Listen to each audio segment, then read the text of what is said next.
Hey guys, it's Miss O'Connor, the ACE Site Coordinator at Night Egg Elementary School.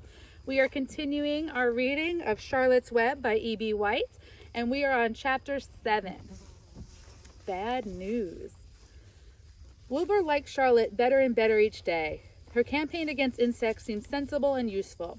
Hardly anybody around the farm had a good word to say for a fly. Flies spent their time pestering others. The cows hated them, the horses detested them, the sheep loathed them, and Mr. and Mrs. Zuckerman were always complaining about them and putting up screens. Wilbur admired the way Charlotte managed. He was particularly glad that she always put her victim to sleep before eating it. "That's real thoughtful of you to do, Charlotte," he said. "Yes," she replied in her sweet musical voice. "I always give them an anesthetic so they don't feel pain. It's a little service I will throw in." As the days went by, Wilbur grew and grew. He ate 3 big meals a day. He spent long hours lying on his side, half asleep, dreaming pleasant dreams. He enjoyed good health and gained a lot of weight. One afternoon, when Fern was sitting on her stool, the oldest sheep walked into the barn and stopped to pay a call on Wilbur. "Hello," she said. "Wilbur, you are hogging everything. Come here, you gotta move over. You can move back. Back up. There we go. You can't hog the whole camera." Oh boy. Willow. Now where were we? As the days went by, Wilbur grew and grew. He ate 3 big meals a day. He spent long hours lying on his side, half asleep, dreaming pleasant dreams. He enjoyed good health and had gained a lot of weight. One afternoon, when Fern was sitting on her stool, the oldest sheep walked into the barn and stopped by to pay a call on Wilbur. "Hello," she said. Seems to me like you're putting on a lot of weight." "Yes, I guess I am," replied Wilbur. "At my age, it's a good idea to keep gaining." "Just the same, I don't envy you," said the old sheep. "You know why they're fattening you up, don't you?" "No," said Wilbur. "Well, I don't like to spread bad news," said the sheep, "but they're fattening you up because they're going to kill you, that's why." "They're going to what?" screamed Wilbur. Fern grew rigid in her stool. "Kill you. They're going to turn you into smoked bacon and ham," continued the old sheep. "Almost all young pigs get murdered by the farmers as soon as the real cold, wet weather sets in. It's a regular conspiracy around here to kill you at Christmas time. Everyone's in on the plot. Lurvy, Zuckerman, even John Araby." "Mr. Arable?" sobbed Wilbur. "Fern's father?" "Certainly. When a pig is to be butchered, everybody helps.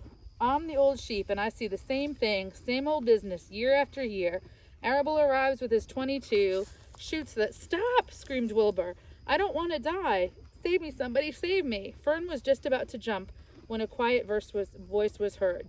"Be quiet, Wilbur," said Charlotte, who had been listening to this awful conversation. "I can't be quiet," screamed Wilbur, racing up and down. "I don't want to be killed. I don't want to die. Is it true what the old sheep says, Charlotte? Is it true they're going to kill me when the cold weather comes?" "Well," said the spider, plucking thoughtfully at her web, "the old sheep has been around this barn a long time. She has seen many a spring pig come and go. If she says they plan to kill you, I'm sure it's true. It's also the dirtiest trick I've ever heard of. What people won't think of." Wilbur burst into tears. "I don't want to die," he moaned. "I want to stay alive right here in my comfortable manure pile with all my friends. I want to breathe the beautiful air and lie in the beautiful sun." "Well, you're certainly making a beautiful noise," snapped the old sheep. "I don't want to die," screamed Wilbur, throwing himself to the ground. "You shall not die," said Charlotte briskly. "What? Really?" cried Wilbur.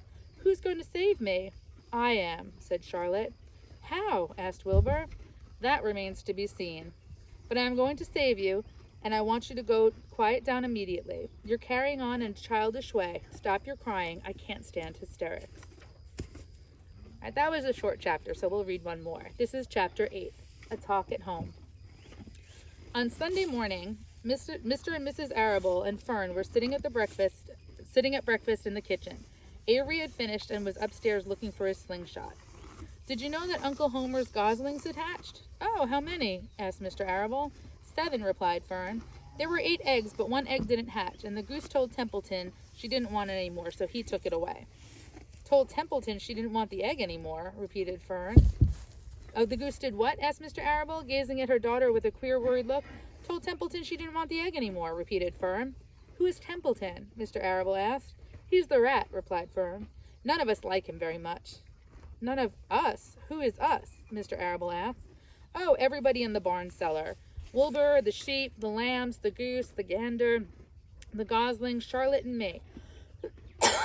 Charlotte, said Mr. Arable. Who is Charlotte? She's Wilbur's best friend. She's terribly clever. What does she look like? Mrs. Arable asked. Well, said Fern, she has 8 legs. All spiders do, I guess. Oh, Charlotte is a spider, asked Fern's mother.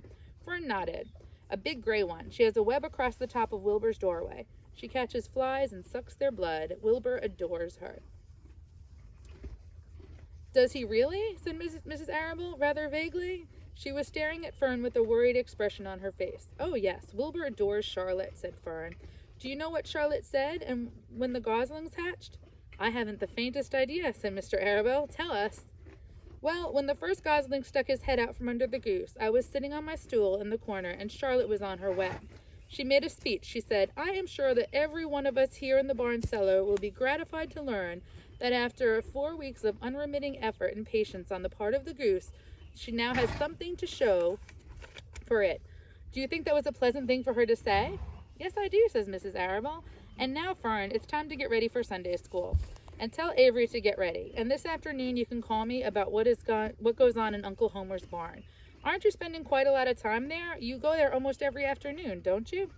I like it there, said Fern. She wiped her mouth and ran upstairs. After she left the room, Mrs. Arable spoke in a low voice with her husband. I worry about Fern, she said. Did you hear the way she rambled on about the animals, pretending that they talked? Mr. Arable chuckled. Maybe they do talk. I've sometimes wondered. At any rate, I don't worry about Fern. She's just got a lively imagination. Kids think they hear all sorts of things. Just the same, I do worry about her, replied Mrs. Arable. I think I shall ask Dr. Dorian about her next time I see him. He loves Fern almost as much as we do, and I want him to know how queerly she's acting about that pig and everything. I don't think it's normal. You know perfectly well animals don't talk. Mr. Arable grinned. Maybe our ears aren't as sharp as Fern's, he said. And that is the end of chapter 8. Thank you for helping, Cooper. You're a good boy.